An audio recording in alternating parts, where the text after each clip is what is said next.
So, we have now gotten another unreleased game for Nintendo 64. First, we gotten 40 Wings. Out of nowhere, it was leaked online that we would have a Dinosaur Planet prototype game that was meant to be Star Fox Adventures on Nintendo 64. And now, we have officially gotten ourselves another game. Well, to be fair, this one had a long, lengthy history in terms of its unreleased state. Back then, the game was announced as Space World 99 that it would come out and was finished for Nintendo 64, but unfortunately, no one would publish the game, which led to its cancellation, despite the game supposedly going to come out in the year of 2000, and we had never seen a light of day. But it was until 2015 that the game was leaked online thanks to eBay that a prototype cartridge would be sold for $3,000. It was until the year of 2020, the lockdown era, that we would get ourselves the prototype, or at least something of a prototype version of the game, although it would be completed in terms of start to finish. But now, as of 2025, the game has officially got a final version of the game that's been put online in a much finished state. So you guys can go find this ROM and play on your Nintendo 64s or your emulators and whatever. And speaking of unreleased games, just recently Mod Retro has announced that it would come out with a new Nintendo 64 clone system, and it would also get itself some unreleased titles. I mean, if you guys don't know who Mod Retro is, they basically are also doing it with the Game Boy stuff, so if you're not familiar with their stuff, you can pretty much shop their games through different websites like GameStop, for example, or their own priority website of Mod Retro, which you guys can get to the games. But what you guys would have seen in this release was the Japanese version of the game itself. And wow, they got an English translation really quick. I mean, to be fair, there really isn't that much dialogue in the game, and don't expect any sort of voice acting during cutscenes either. But I will go on to say that this space shooter is yet one of the hardest that you'll probably play. I think it just depends on the stages you play. I mean, to be fair, not every stage is going to be hard. It just depends on the layout and the level design of it. What you do in this one is that you shoot down enemies, obviously, but there's also this lock-on system that was quite similar to how Star Fox or Sonic Adventure, if you were to play the Tornado minigame as Sonic or Tails, which you get the idea. There's power-ups in the game where you can upgrade your lasers and have some secondary firings in terms of like different weapons. Not only this, but there's also healing items that can regenerate your shield, and upgrade items that can let you lock in with more rockets than ever before. The thing is, you have to make sure you master the game and watch out for any oncoming objects as well. And there's also to be expected boss fights of every stage you play. But just like Star Fox, you can choose whichever stage you want to play in terms of different order of like going to stage 2 or stage 3, for example. But sometimes there's parts where you can only choose one stage in this game, and that's about it.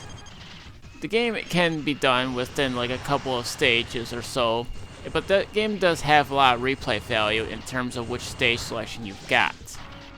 However, there comes a warning that you have to make sure you don't die, because you do have a life system. If you run out of lives, it's game over. Well, there is a continue system, but it's still advised that you should try to get many upgrades as you can for your ship, so that way you'll be able to progress and beat some of the bosses. And let me tell you, some of the bosses can pretty much double the health gauge instead of just having one little bar, as I came to find out about that stuff.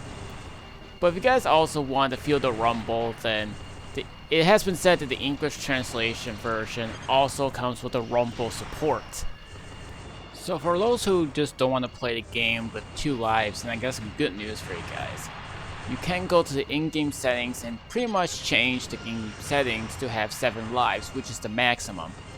But in terms of difficulty, there's normal and hard. But regardless of the game being normal or hard, it's still hard regardless, so it's not going to make much of a difference. So I stick with like normal for the time being, and with 7 lives. But no matter what way you play the game or whatever too, you want to try to make sure you know what you're doing. But sometimes there'll be like hazards like these little lava stick things where you need to shoot them in order for them to move. But sometimes some of them can actually trick you.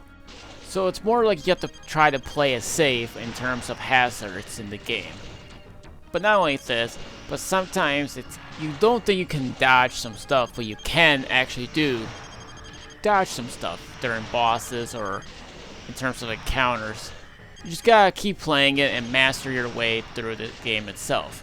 But if you really need to use it, there's a cannon, but you have to make sure you fill it all the way up, and then once you do that, you'll damage some enemies with a huge amount of damage in terms of like the cannon's power, which can be pretty useful against some of the bosses, which is something I recommend saving. If you use it too soon and accidentally press it, then, well, it's all the way back down to the bottom. As of right now, it's unknown if the game will get a physical release, so much like how 40 Wings and other different games gotten their own physical releases for the Nintendo 64. But like I stated, if you guys happen to see an unreleased game that happens to be there, then you should get it, but be cautious. Make sure it's the official one and not some sort of like paint copy that eBay sellers will give it to you and then call it a day. You also gotta make sure you watch it too, because sometimes people will tell you, hey, if you see this on sale, don't buy it, you'll get scammed. But unless if it's from the person themselves that endorses it, then by all means, then that's the way you should do it. This game is not going to be easy for you guys to play, as I stated, and there's to be plenty of things that will distract you amongst the way. So this game is technically not going to be for everybody, but I will just say that not many games on Nintendo 64 got their own space shooters. We did get Star Soldier, Star Fox, and, well, I can't really think of anything besides arcade games. But yeah, there really was lacking of space shooters during that point. But this is a 3D shooter, although you can't go up and down, but you can try to avoid many obstacles you could possibly can. But don't worry. Once you get through with this game, you'll be all set and done. Thing is, like, it's only single player as far as I know, but if you want to top in terms of competition, you can always see what score you want to get for yourself when it comes to playing this game. If you want to challenge people to competing in terms of who gets the best score, then I say this is another game that you should look into playing.